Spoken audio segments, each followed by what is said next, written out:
ફરસાણની દુકાન જેવા જ એકદમ ટેસ્ટી, ક્રિસ્પી અને ખસ્તા ગાંઠિયા. હેલો ફ્રેન્ડ્સ, હું છું શીતલ. તમારું સ્વાગત છે મારા ઘરનું જ કિચનમાં. આજે આપણે બનાવીશું મહિનાઓ સુધી ખવાય તેવા, અવાજ સાંભળતા જ ખાવાનું મન થાય તેવા ફરસા, ક્રિસ્પી અને એકદમ નવા જ લસણિયા ગાંઠિયા બનાવીશું, જે મહિનાઓ સુધી તમે સ્ટોર કરીને રાખશો અને તહેવારોમાં એકદમ બેસ્ટ છે. ચા સાથે ખાવાની મજા આવશે. તો ચાલો બનાવીએ.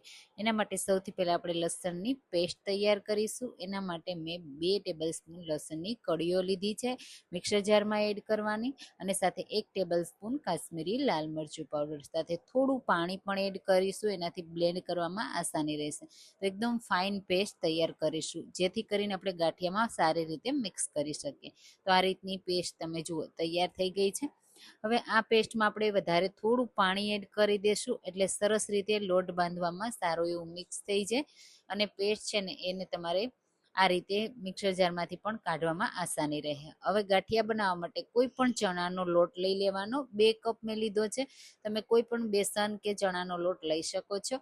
હવે એમાં 1 ચમચી અજમાને હાથથી ક્રશ કરીને એડ કરીશું. એનાથી બહુ સરસ પચવામાં હળવા રહેશે અને ખાવાની પણ મજા આવશે. હવે એમાં સ્વાદ પ્રમાણે મીઠું એડ કરી દઈએ. આપણે બધી ટિપ્સ સાથે આપણે ગાંઠિયા બનાવશું ને તો એકદમ પરફેક્ટ બનશે. હવે આપણે મોણ માટે કેટલું તેલ એડ કરવાનું? માત્ર 3 ચમચી. 2 કપમાં માત્ર 3 ચમચી જેટલું તેલ એડ કરવાનું, અને 1 પિંચ જેટલો સોડા. આપણે તેલમાં આ રીતે મિક્સ કરીને જ એડ કરવાના, જેથી સરસ રીતે મિક્સ પણ થઈ જાય અને પ્રોપર બધા જ ગાંઠિયામાં એક સરખા સોડા લાગી જાય. અને તમારે સોડા પણ વધારે એડ નહીં કરવાના, માત્ર 1 પિંચ જેટલા જ એડ કરવાના, ચપટી ભરીને. અને પછી આ રીતે એડ કરી દેશું. અહીંયા તેલ આપણું ગરમ નથી, એમ જ મેં નોર્મલ એડ કર્યું છે. થોડું હું અહીંયા હળદર પાવડર એડ કરું છું. તમારે જો નો એડ કરવું હોય તો સ્કીપ પણ કરી શકાય. સારી રીતે તેલને મોણને મિક્સ કરી દેવાનું છે. તો તમે લસણિયા ગાંઠિયા આ રીતે ક્યારેય ટ્રાય કર્યા છે કે નહીં, મને કમેન્ટમાં જરૂરથી કહેજો. અને મારી રેસીપી તમે કઈ સિટીમાંથી જુઓ છો ને એ પણ મને કહેવાનું ભૂલતા નહીં, મને ખૂબ ગમશે. અહીંયા તમે જુઓ સરસ રીતે મોણ હવે મિક્સ થઈ ગયું છે. આપણે જે લસણની પેસ્ટ તૈયાર કરીને રાખી છે ને એ જ પેસ્ટથી આપણે લોટને બાંધવાનો છે, એટલે ટેસ્ટ પણ સારો એવો આવશે અને કલર પણ સારો એવો આવશે. તો અહીંયા જેટલી પેસ્ટ છે ને એક સાથે બધી એડ નહીં કરવાની, થોડી થોડી એડ કરવાની. તો અહીંયા મેં પાણી ઓછું એડ કર્યું છે ને, એટલે મને ખબર છે કે આમાં પાણી બહુ વધારે નહીં જોશે, એટલે મેં બધી પેસ્ટ એડ કરી છે. તમે થોડી થોડી એડ કરીને લોટ બાંધજો, નહીંતર લોટ જો ઢીલો થઈ જશે ને તો પ્રોપર ગાંઠિયા જેવા આપણે બનાવવા છે ને એવા નહીં બને. કારણ કે પહેલા આપણે લોટને એકદમ કઠણ બાંધવાનો છે, જેટલો બને ને એટલો, અને પછી આપણે એને નરમ કરવાનો છે. જો આ પ્રોસેસથી તમે કોઈ પણ સેવ, ગાંઠિયા, ફરસાણ બનાવશો ને તો ગેરંટીથી તમારું ફરસાણ એકદમ ફરસાણવાળાની દુકાન જેવું જ બનશે. તો આ વસ્તુ, આ ટિપ્સ તમે ખાસ ધ્યાનમાં રાખજો. આ રીતે સરસ રીતે લોટને મેં મસળી લીધો.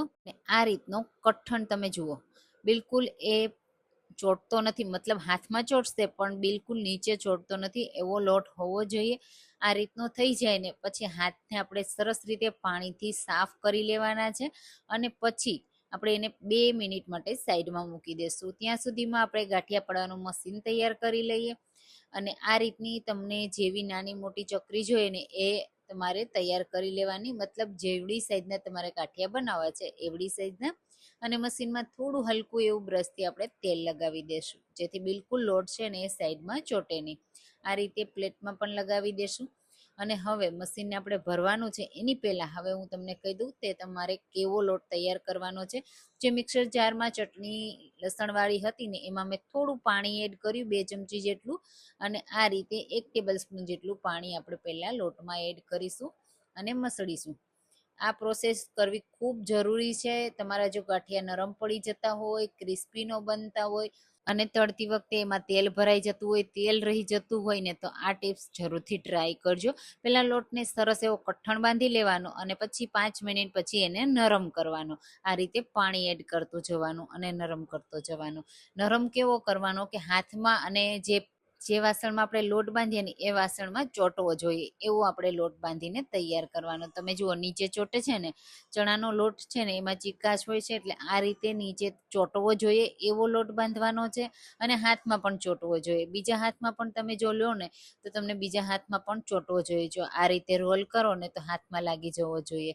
એવો હોવો જોઈએ. અને આ રીતે થોડો રોલ પણ થવો જોઈએ, એકદમ નરમ પણ નહીં કરવાનો અને બહુ કઠણ પણ નહીં રાખવાનો. હવે મશીનમાં આપણે ભરી દઈશું. એક સાથે મારા બધો લોટ આવી જશે એટલે હું બધો એક સાથે જ ભરી દઈશ અને પછી મશીનને આપણે બંધ કરી દઈશું. અને આ રીતે બંધ કર્યા પછી તમે એમાંથી તરત જ ગાંઠિયા તૈયાર કરી શકો છો. કોઈ વધારે આપણે રેસ્ટ દેવાની જરૂર નથી. અને તેલ કેવું ગરમ હોવું જોઈએ ને એ પણ હું તમને કહી દઉં. જુઓ અહીંયા તમને ધુમાડા દેખાય છે ને, એવું પ્રોપર ગરમ તેલ હોવું જોઈએ. જ્યારે આપણે ગાંઠિયા તેલમાં પાડીએ ને ત્યારે ગેસની ફ્લેમ એકદમ લો કરી દેવાની અને લો ફ્લેમ ઉપર જ પેલા ગાંઠિયાને પાડી લેવાના. એક સાથે તમારે જેટલા પાડવા હોય ને એટલા પાડવાના. આ રીતે રોલ કરતું જવાનું અને ગાંઠિયા પાડતા જવાના. પછી જો તમારે રોલ પ્રોપર થઈ જાય ને પછી તમારે રિવર્સ સાઈડ મશીનને ફેરવી લેવાનું આ રીતે. અને બસ હવે તરત જ આપણે મશીનને કાઢી લેશું. અને એક સાઈડથી સરસ એવા ક્રિસ્પી થવા દેવાના. જ્યારે ફ્રાય થાય ને ત્યારે ફરીથી આપણે ગેસની ફ્લેમ હાઈ કરી દેવાની. આ રીતે તમે જુઓ તેલમાં બબલ્સ ઓછા થઈ જાય ને પછી આપણે આ રીતે સાઈડને પલટાવી દેવાની. બીજી સાઈડ પણ તેલમાં જે બબલ છે ને એકદમ ઓછા થઈ જાય ને ત્યાં સુધી થવા દેવાના. આ રીતે સરસ એવા ક્રિસ્પી થઈ જશે અને એકદમ પરફેક્ટ બની જશે. અને અત્યારે તમને એવું લાગશે કે એનો કલર ચેન્જ થઈ ગયો, પણ જેમ ઠંડા થશે ને એમ પ્રોપર કલર પાછો આવી જશે. તો આ રીતે તમે જુઓ હવે બિલકુલ એમાં તેલ નથી રહ્યું, બિલકુલ તેલ નથી ભરાયું અને એકદમ ક્રિસ્પી બન્યા છે. તમે જુઓ છે ને પરફેક્ટ બની ગયા છે.